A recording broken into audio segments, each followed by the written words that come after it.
Bonjour à toutes. Eh bien, écoutez, je suis ravie de vous retrouver comme à chaque fois pour ce podcast enfin un jeudi sur deux. Donc aujourd'hui, on est déjà au 16e, donc voilà, petit à petit. Et donc je viens vous voir aujourd'hui pour vous parler comme d'habitude. C'est un podcast normal. Je suis toute seule. Oui, je sais, je vais en décevoir certains parce que je sais que ma maman a beaucoup de fans, mais ce sera pour une prochaine fois, le temps qu'elle avance dans ses encours. Vous le savez. Donc en attendant, je vous remercie tous d'être de plus en plus nombreuses derrière l'écran et de me parler et d'échanger avec moi sur le tricot. Donc aujourd'hui, j'ai une chose importante à faire aujourd'hui. Je vais tirer au sort pour le Jiffy de nouveau parce que la gagnante ne s'est pas présentée. Et donc, je vais le faire. Là, j'ai tout préparé. Là, j'ai l'appli qui est prête à se lancer. J'ai tout marqué. Donc, je vais le lancer. Mais du coup, il se trouve que entre le podcast précédent et celui-là, nous avons dépassé les 2000 abonnés. Donc, voilà. Déjà, c'est super. Et du coup, j'ai décidé d'en tirer deux au sort. Voilà. 2000, deux. Voilà. Et, et ça me fait plaisir, dans tous les cas, de l'offrir à deux d'entre vous. Donc, j'ai marqué, donc c'était pour le Jiffy, sur les commentaires du podcast déjà d'il y a un mois quasiment, je crois, enfin oui, un mois. Et donc allons-y, je tire au sort, j'en ai, alors voilà, hein. Il faut attendre 10 secondes là parce que j'ai pas réussi à baisser le temps, il veut 10 secondes. Alors, qui c'est que nous avons? Alors, nous en avons deux. Bon, je ne sais pas si vous arrivez à lire grand-chose. Moi, je lis HP EV3HT, ok, et Nina Stricot. Est-ce que vous arrivez à le voir un petit peu? Je sais pas trop si... Oui, oui, ça y est. Voilà. Donc, voilà les deux gagnantes, je suppose, pour du Jiffy. Alors le Jiffy, vous vous rappelez, alors j'aurais pu le sortir quand même, mais bon, je pense que vous vous rappelez, puis à la limite, je mettrai une photo. Je dis toujours ça, puis après, je galère un peu pour mettre les photos, hein.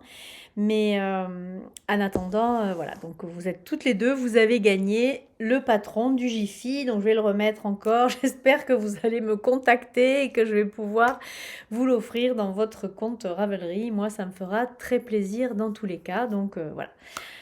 HP-EV3HT, voilà, et Nina Stricotte. Nina peut-être pour la deuxième. Enfin écoutez, voilà. Donc je mettrai dans la barre de description les deux gagnantes du Jiffy. Voilà.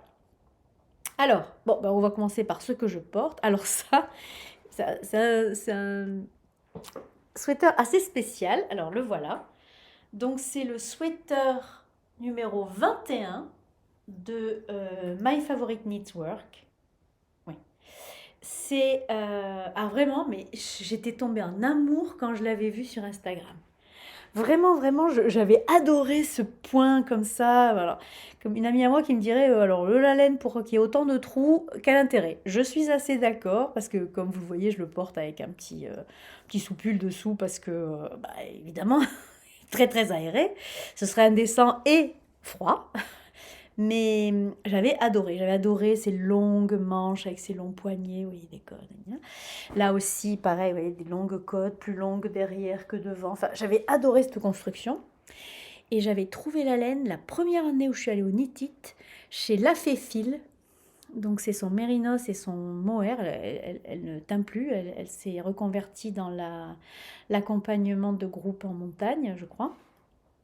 Et c'est le coloris Aveline. Qui m'avait vraiment, j'avais craqué dessus. Donc le modèle plus le coloris, ouais, j'ai adoré le faire. Alors ça se fait je crois en aiguille numéro 6.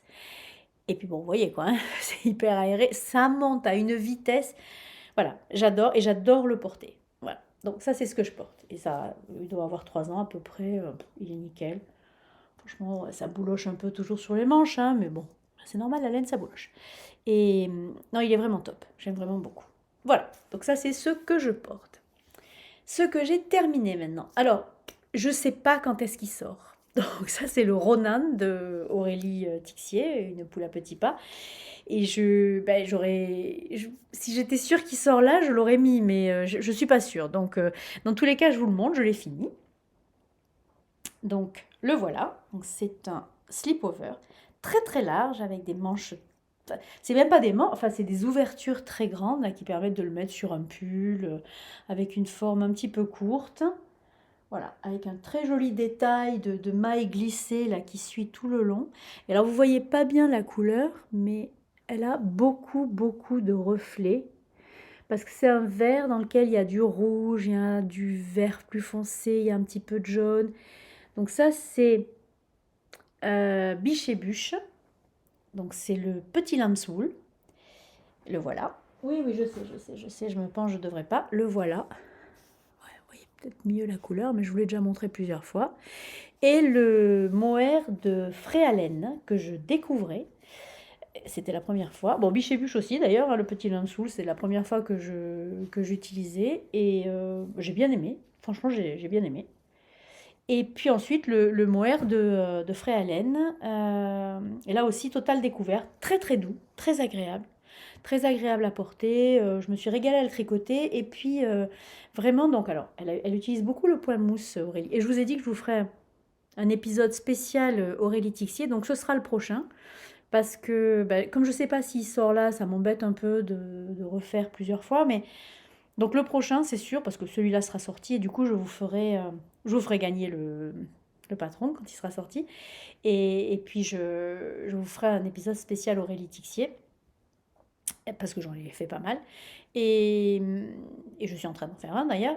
Et elle a plein de petits détails comme ça qui sont jolis. Et donc là, alors elle aime beaucoup le point mousse, c'est ça que je vous disais.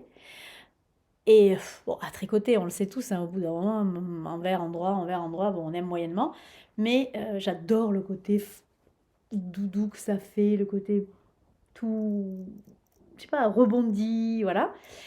Donc c'est exactement ce qu'on a avec ce Ronan.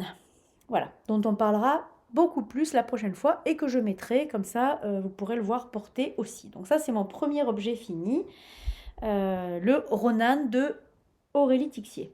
Voilà, ça c'est celui-là. Je me suis régalée à tricoter, mais on en reparlera plus longuement la prochaine fois et je vous raconterai un petit peu tout. Ensuite, j'ai fini le Good Vibe, le châle de...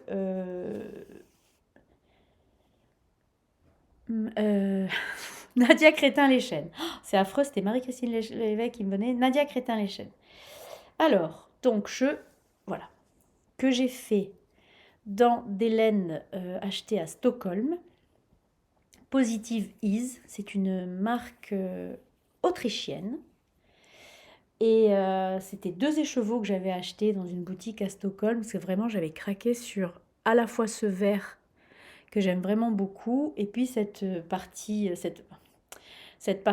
beaucoup, enfin, plus claire, dans laquelle il y a du bleu, du orange, oui, vous l'avez pas mal là. Du orange, du jaune, un petit peu de vert, et voilà. Et je cherchais un modèle de châle à 2 écheveaux, et le voilà. Je vous le montre debout, mais en fait, c'est pas un très très grand châle, hein. Alors, c'est peut-être dû au fait aussi que je l'ai fait avec une aiguille un petit peu plus petite, puisque c'est du 4 qui est recommandé. Moi, je l'ai fait en 3,50 parce que c'était beaucoup trop déjaugé pour moi en 4. Comme je tricote là, je sais pas ça. Vraiment, ça faisait. Et puis, c'est une figurine pas très rebondie, assez fine. Et donc voilà. Et j'aime beaucoup. J'aime beaucoup le rendu. Vraiment, je trouve qu'il est très joli. Il se met très très bien. Alors moi, je voulais un châle qui n'ait pas énormément de contraste parce que je voulais pouvoir le porter pour quand je porte des vêtements plus colorés. Et en fait, il est parfait. C'est-à-dire qu'il y a le contraste qu'il faut, il se met bien, il a la bonne taille. Je l'ai déjà porté, j'aime beaucoup. Bon, moi, j'ai pas de problème avec le côté bavoir devant. Alors, c'est pas vraiment avec un grand bavoir, puisqu'il a une forme plus en arc de cercle, mais franchement, moi, ça me dérange pas du tout. Très agréable à porter, laine très douce. Voilà, vraiment super. Un modèle très accessible, hein. Une dentelle très simple qui se répète tout le temps la même. Donc, on commence par faire la grande portion de point mousse, hein, qu'on fait toute seule. Et puis après, petit à petit, on va venir rajouter des rangs de dentelles qui vont être de plus en plus grands. Hop, je sais pas si vous... Voilà. Voilà, qui vont commencer et puis qui vont se rallonger jusqu'à ce que ça rejoigne l'autre côté et vous avez le châle terminé. Voilà. Et je vous l'ai montré à l'envers, bien entendu, donc c'est plus joli quand même comme ça. Voilà. Donc très joli châle, très joli modèle, vraiment facile d'accès. Alors bon, les châles, moi, toujours au bout d'un moment, je trouve que c'est pénible, j'en ai marre. Mais bon, là, j'étais en retraite tricot à Felletin, donc c'était super, parce que là, vraiment, en papotant, ça s'est terminé sans aucun problème. Je suis revenue, j'avais un châle terminé. Je l'ai bloqué bien tendu, parce que je voulais bien que la dentelle se pose et qu'on la voit bien. Et on la voit bien, là, je trouve qu'elle est vraiment très très jolie, et vraiment exactement ce que j'espérais. Voilà, donc je l'aime vraiment, vraiment beaucoup. Et c'est un modèle que je ne peux que recommander, qui a déjà été fait beaucoup de fois. Je l'ai vu chez ma copine de tricot Mandy, en jaune et bleu. Je l'ai vu chez Madeline Tricot, qui a fait chaque bande de dentelle et d'une couleur différente. Très très gai, très très peps.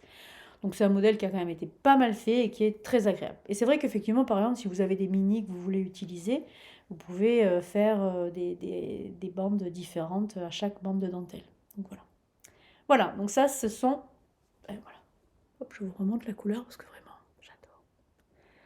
J'adore. Voilà. Donc ça, ce sont mes 2 ouvrages finis. Bah oui, j'en ai fini que 2. Et pourtant, j'ai pas tant de choses que ça sur mes aiguilles. Mais c'est quand même des choses qui m'ont pris du temps et du coup, j'ai pas tant avancé que ça. Ensuite, en ouvrage en cours, comme dirait ma mère. Voilà le Morten. Alors, le Morten, c'est ce magnifique, pareil, hein, design de Aurélie Tixier, ce magnifique slip-over aussi, pareil, sans manche, avec tout ce travail de torsade et de dentelle sur tout. Alors là, c'est le dos que vous avez, donc voilà, mon dos est fini. Et là, je suis en train de faire le devant, donc voilà, j'ai la première épaule là qui monte jusque là. Vous voyez, là vraiment, on voit la fin, hein. Clairement, je vois que j'arrive au bout. Donc ça, c'est très agréable, ça donne vraiment envie de continuer. Puis on arrive sur des petits rangs, donc ça va vite. Voilà, donc ce sera comme ça. Voilà. Alors la couleur, vous ne l'avez pas vraiment, mais je vous rappelle, encore une fois, c'est le Drops Alpaca numéro 2916. C'est le vert le plus acide, le plus... Ouais.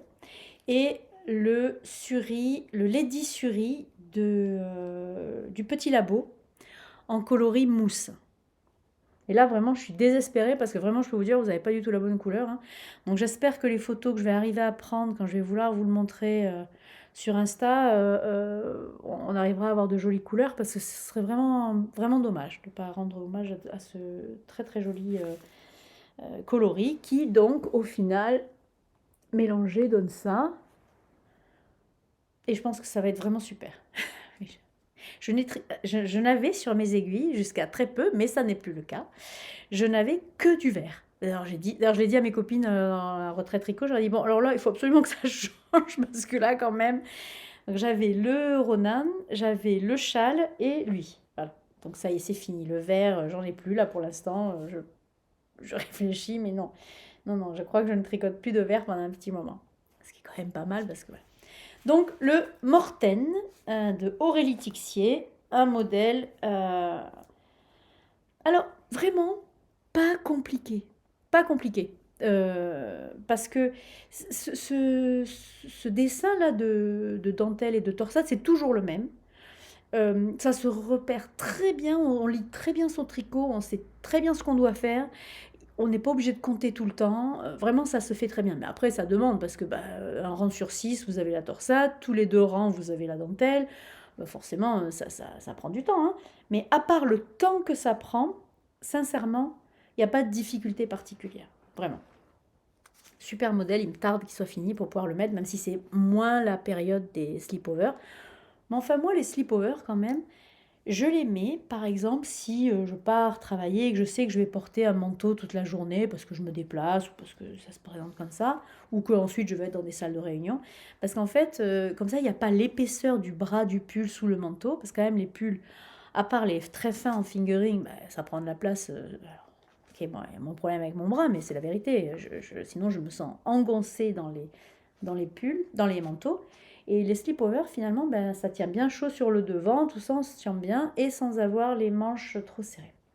Donc, bon, de toute façon, je trouverai l'occasion de le mettre. Hein. Ça, c'est hors de question que je le termine et que je dise, bon, mais on va attendre le printemps suivant pour le mettre. No way. Ça, c'est pas possible. Voilà. Donc, le Morten. Ça, c'est mon premier ouvrage sur mes aiguilles. Et deuxième et dernier ouvrage sur mes aiguilles. C'est-à-dire que j'ai rien d'autre. Ça ne peut pas durer cette histoire. Mais bon. C'est le Electrine Sweater. Alors, Electrine Sweater, c'est un très très joli sweater qui est, que je vais essayer de vous montrer tout de suite parce que vraiment, j'adore les détails de ce sweater. Voilà, c'est un sweater tout simple, voilà, vous le voyez. Et la seule, l'originalité, c'est le bas du corps et les manches, vous voyez, avec cette très très belle dentelle.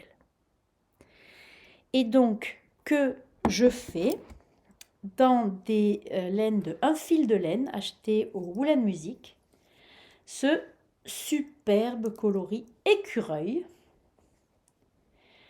qui est un petit peu moins jaune et un petit peu plus curry que ce que vous voyez là.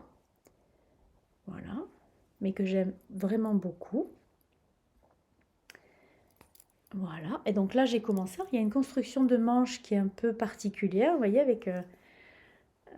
alors attendez, voilà, on va faire plutôt comme ça, voilà. Donc là l'encolure, espèce de bande comme ça, et qui ensuite s'évase sur les manches. Oh pardon, excusez-moi. Et il faut que je mette mon téléphone en silencieux parce que sinon il va nous déranger tout le temps. Et donc ensuite qui s'évase pour les manches, et là j'en suis à la dernière partie des augmentations des manches. Et après, je séparerai un petit, j'ai encore un petit peu d'augmentation là, et après je séparerai les manches et le corps. Voilà. Donc je suis sortie du vert, je suis dans le jaune. Et donc c'est le coloris Madame Écureuil de 1 fil de laine. Celle-là, c'est le mérinos et le nylon. 75% mérinos et 25% nylon, environ 425 mètres pour 100 grammes. Et là, c'est le bébé sur riz et soie, 65% bébé sur riz et 35% soie. Pareil en Madame Écureuil, 400 mètres pour 50 grammes. Voilà.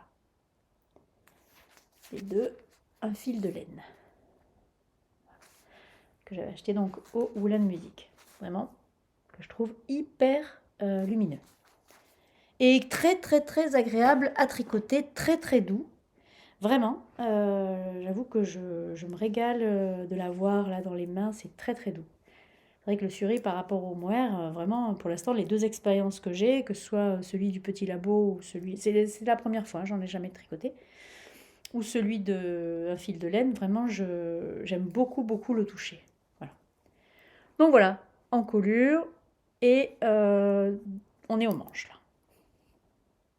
Ah voilà, là on voit bien. Vous voyez cette bande là, et puis après les manches qui s'évasent. Voilà.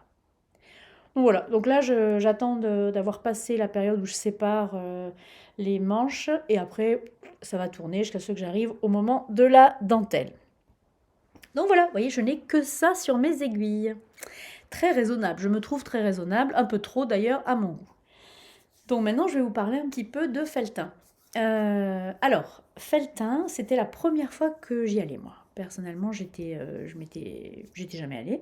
Et bon, ça a été l'occasion de se retrouver avec les copines et donc d'aller voir. C'est quand même un peu loin, hein. Il y a quand même presque 5 heures de route de par chez moi. Donc voilà, ça se fait par étapes. Mais le festival, je connaissais pas du tout. Alors, c'est trop drôle parce que c'est un tout petit village au milieu de la Creuse. Et d'un coup, alors là, couvert d'ouvrages en laine, de personnages en laine, de fleurs en laine. Enfin, vraiment, les habitants ou les membres de l'association décorent le village de façon incroyable. Et ensuite, donc, il y a le festival qui se tient sous 2 grands chapiteaux, 2 grandes salles. Et vous avez aussi l'occasion, du coup, puisqu'il y a la filature Fonty à côté, de visiter la filature et de voir un petit peu comment ça se passe, ce qui est super intéressant. Et puis en plus, ils font des portes ouvertes et des ventes à des prix préférentiels. Donc, alors, Le festival en lui-même, moi, je dirais que la seule chose, c'est que j'ai trouvé formidable qu'il y ait autant de métiers de la laine et du fil représentés. Beaucoup de feutrage, beaucoup d'artisans qui travaillaient la laine de façon différente, qui proposaient des choses qu'on ne voit pas habituellement. Donc ça, j'ai vraiment trouvé ça super. En revanche, moi, heureusement, je venais du Knit It. J'étais allée au Knit It peu de temps avant. Donc, j'ai pas eu cette frustration de voir très peu de teinturiers. Parce que de toute façon, j'avais pas vraiment de laine à acheter. Donc, et d'ailleurs, j'en ai quasiment pas acheté. Donc, voilà. Mais mes copines qui n'étaient pas allées au Knit It, ben, ont un peu regretté. Parce que c'est vrai qu'il y avait finalement, je sais pas, 4 ou 5 teinturières, vraiment. Peut-être un peu plus, j'exagère, mais après, il y avait des teinturières plus, je dirais, vraiment sur de la teinture végétale, artisanale, sur des petits lots enfin, peu de couleurs différentes et un peu toujours les mêmes. La teinture végétale, c'est un petit peu ce côté-là. Donc, je sais que certaines ont été déçues, ont trouvé qu'il y avait peu de teinturiers ou teinturières. Voilà. Moi, je ne l'ai pas vécu comme ça parce que j'étais déjà allée au Knit It et j'avais déjà assez de laine en vrai, hein, donc voilà. Après, l'endroit est très agréable, c'est très convivial, c'est très beau. Malheureusement, il ne faisait pas beau du tout, hein, donc ça c'est dommage, mais sinon les paysages sont magnifiques. Donc ça c'était super. Visiter Fonty, alors ça c'est super, vraiment. Voir un petit peu d'abord qu'est-ce qu'ils ont fait de cette filature, d'où ça vient, comment ils l'ont reprise, qu'est-ce qu'ils envisagent de faire, et comment ensuite ils valorisent la laine et les différents types de laine qui vous font toucher avant traitement et tout ça, c'est super intéressant. Super intéressant. La visite est quand même longue, hein, c'est vrai que ça, on passe un moment, mais la personne qui nous a présenté était super intéressante. Enfin, moi j'ai trouvé ça super, vraiment, vraiment très très bien. Alors, je vais arrêter de dire super, donc. Mais j'ai trouvé ça vraiment, je dirais que si vous avez l'occasion, il faut le faire.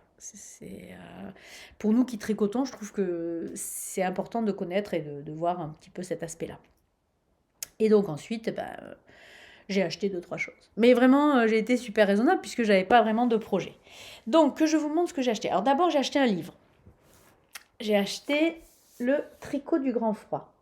Alors, je l'avais déjà vu une ou deux fois. Et puis, toujours pareil, Madeleine, de Line Tricot, elle fait un pull pour son mari qui est tiré de ça. Et quand je l'ai vu, vraiment, ça m'a beaucoup, beaucoup tenté. Ah ben, il y a Emma de Tricolibri aussi qui en parle, qui l'a acheté, le livre, ou à qui on l'a offert, j'en sais rien, mais enfin, qui le montre dans ses livres.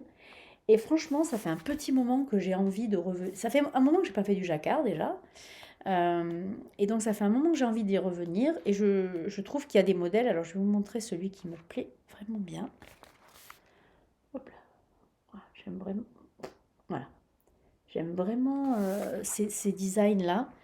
Et j'hésite entre plusieurs. Voilà, c'est celui-là qui me plaît vraiment bien. Voilà. Ouais, j'aime beaucoup. Et j'aime beaucoup les couleurs qui ont été choisies. Alors, je ne sais pas si je le ferai dans ces couleurs-là, d'ailleurs, mais je reconnais que pour la beauté du livre en lui-même, bah, ces couleurs, c'est super. Vraiment. Il y a une grande unité de couleurs dans tout le livre et ça fait un bel ouvrage à regarder. Quand vous voyez, je ne sais pas si je vous l'ai déjà montré celui-là. Voilà. Les moufles, bon, je vous les ai montrées, je les adore, je trouve qu'elles sont trop belles. Voilà, il y a vraiment pour tous les niveaux.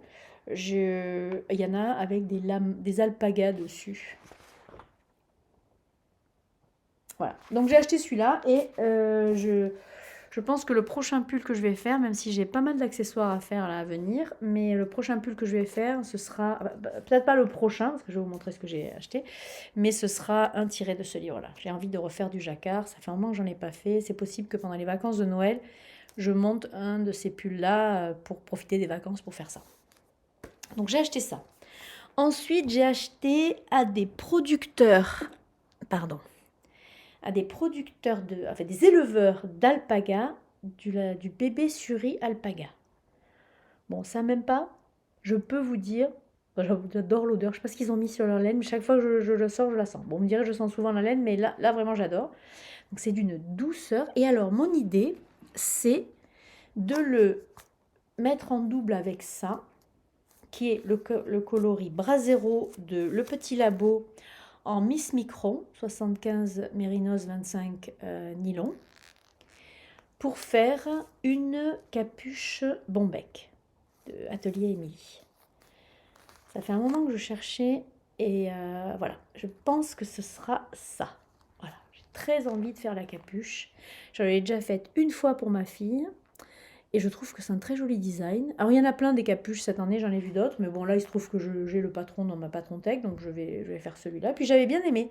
Il descend un petit peu là, il a un petit côté, quand vous le descendez, ça fait comme un pull à capuche. Si vous avez par exemple, vous mettez une veste et vous le faites descendre par derrière, ça fait comme un pull à capuche. Enfin, vraiment, j'avais bien aimé. Ça tient très chaud du fait de la capuche qui repose derrière vous. Donc je pense que ce sera ça. Donc celui-là, je l'avais. Et je vais le doubler avec ce bébé Suri Alpaga.